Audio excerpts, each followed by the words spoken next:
you think Liverpool are going to survive, are ready to miss Salah? And if anything happens to him this season, will Liverpool be able to push for top four or even a challenge? Oh, I mean, definitely. When you mention those three players, I mean, if you take out Salah away from that team, I think they're a different team for sure, because a lot still goes through him. There's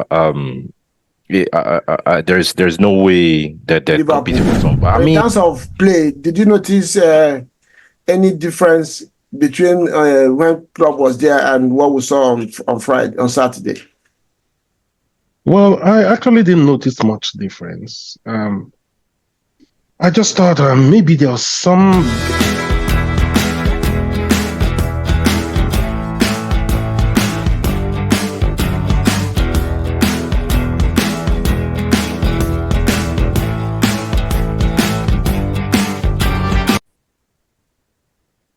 Transit TV, welcome back again. Welcome to our weekend roundup of games, of featured games in Europe this weekend. Football is back. The EPL is back. La Liga is back. The Bundesliga is back. And Serie A is back. And yay, Ugum is back too from his long walking vacation in Nigeria. I remember the Coast City International Tournament held in Enugu. Ugum was hugely involved in that one. The project coordinator in that one, and it was a very, very, very magnificent tournament that was held in Nigeria, and a few teams came from outside the country. And I think they intend to be having the tournament every summer. It was a good one. Ugum, good to have you back. You are welcome back to the studios. Thank you so much, Reggie. Good to be back home. You know, they say home is best. Home is the sweetest. I'm glad to be back on Transit TV. It's been a while. I've missed, I missed our viewers. I've missed everyone that contributes one thing or the other to the channel. Thank you for keeping up with watching. Thank you for keeping up with sharing. Please, if you haven't been sharing, it's time to start. Let's continue to grow the subscribers for this channel. It's a pleasure to be back. Yeah. Good to see you, bro. Good to see you. We really missed you. Especially me, I miss you on the show. our usual heated arguments and debates. I really missed it. Choma too has been busy out there as well, though. I'm sure you saw some of the contents that we put together with the Nigerian league and stuff. So as if you have not seen those, go out there and check out. You asked for it, and we have been delivering on them. We'll have a content on 3SC Remo Stars that were second in the league last season. We have a Sporting Lagos as well. Yeah, and a lot more to come from the Nigerian football. Bemsy. And can I add to what Reggie said? I mean, I've been, watching the shows, and to a greater extent, I've hardly had much to dispute, as we usually do, over ideas and all those things going on with world football. Most times I've agreed with what Reggie had to say. The preseason friendlies and some of the games and some of the talking points lately. But once or twice I thought, oh man, I wish I could get on and take the Reggie on this. But most times he's been all positive. And please, thank you for the light you're shedding on Nigerian football. The truth is that there's a lot to cover. The clubs you mentioned, Remo Stars, were involved in the tournament that I was part of the organization of, the Coast City Cup. Remo Stars were there, Enyimba, Rangers, Shooting Stars, led by the amiable legend, Oladimeji Lawal. It was a pleasure, and it was an eye-opener to see the level of football displayed in that tournament. Was incredible. I mean, as good as what you'd see anywhere else, in the world. So it's great to see that the talents are there, and they are enjoying it. It's just to pump more money in the game so that these guys can earn a better living and be exposed more to, ultimately probably play in Europe and other parts of the world. Yeah, I can see even in the Nigeria side, back behind the scenes, most times as fans we focus on what we see on the pitch. From what I can see, talking to this guy, I see there's a lot of improvement and effort to make things, even look better behind the scenes. Example is what's happening in Rangers with the dealership out there. The Sporting Lagos as well looks like a place that is really well managed and focused and set goals are being pursued. Most stars seem to have the same characteristics. So if this starts to become a culture, a norm in Nigerian football, I think better days are ahead for Nigeria. So you out there, wherever you are in China, Europe, wherever you are, stick to Transitive. This season, we're going to be bringing you, including even highlights and bringing fans and try to make here a home for Nigerian football for you out there, so I don't have to run around. It's not just about Europe, but we also have to push our own, and we are really deploying resources in that area to get these things and make them happen. Bemsy, good to have you on the show, bro. Repping Manchester United. It's good to see you again, bro. How have you been, man? Yeah, good, man. Good. Been all right, man. Just yeah. Can you guys hear me? Yeah, we can hear you. Can you? Yes. Okay. Yeah. Good to see you, Bemsy. Yeah. Let's quickly jump on it. Good to see you guys. Just a quick roundup of the featured games for this weekend. Like I told you guys, first game of the season was Ipswich hosting Liverpool. For me, that game was almost an even game in terms of quality, bravery, and the quality of football that we saw. Obviously, at the end of the day, the quality in Liverpool showed in that one. I don't know. Let me start with you, Ugo. It was a little bit strange not having the club in the bench for Liverpool. But in terms of play, did you notice any difference between when club was there and what we saw on Saturday? Well, I actually didn't notice much difference. I just thought maybe there was a bit of a spring in their step in terms of Liverpool. I thought their attitude was spot on. Their body language was spot on playing against Ipswich. They took the match seriously. Ipswich as well really acquitted themselves well. Their coach mentioned that they had 10 players on the pitch that hadn't played in the EPL before.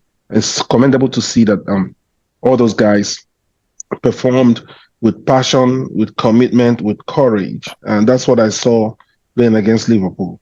Liverpool were there trying to feel their way into the game, trying to do what they do best. They know how to attack through the wings. They know how to do the long passing and, use people like Diaz to put pressure on the defense and open up for Salah. Salah remains the wily old head that he is. Excellent striker, very intelligent player, and his intelligence showed in the game. Diogo Jota is a player that injury takes away from Liverpool every now and then, but when he's on the pitch, he's a difference maker, and we saw that in that game. One remarkable thing was that I looked at the Liverpool bench. I was like, man, Liverpool is loaded. The likes of Nunes, Dutch guy. Nunes did not start. The Dutch guy, what's his name? The tall forward. Gakpo. Gakpo did not start. They had some important players there on the bench. I was like, man, these guys still have quite an arsenal of players that they can still unleash in different games. So, but it was a well-deserved victory for Liverpool, though Ipswich acquitted themselves well. Yeah, Bemsy, I don't know what was your take in that game. I consider Ugum touched on Salah there. With all the quality we can talk about in Liverpool, it looked like without him, Liverpool are going to struggle with converting chances and scoring goals. And you remember last season, it was almost that Salah was going to leave Liverpool after he had his scuffle with Klopp. I think he's one of the three players, him, Van Dijk, and I think Trent Arnold have 1 year left in their contract, which means Salah, with the kind of offer that he got from Saudi Arabia last summer, do you think Liverpool are going to survive, are ready to miss Salah? And if anything happens to him this season, will Liverpool be able to push for top four or even a challenge? Oh, I mean, definitely.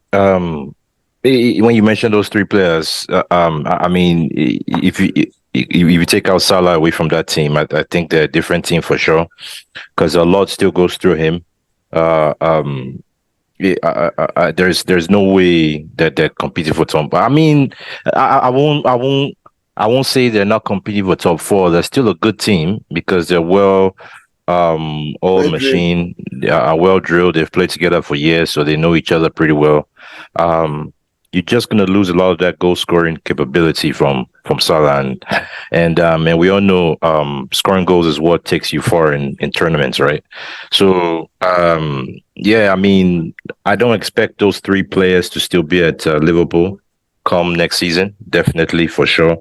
Obviously, because you have a new coach, you have a new manager. I just don't expect them three. I'm not saying it's going to be the manager's decision. I'm not saying I think it will end up being possibly those players' decisions that they would want to leave. Um, but looking at Liverpool, I think I didn't really see any big difference from last season to this season. It's just game one. Again, they're well-oiled machine. They've played together for a while, so it wasn't a big deal. Even though the first half wasn't.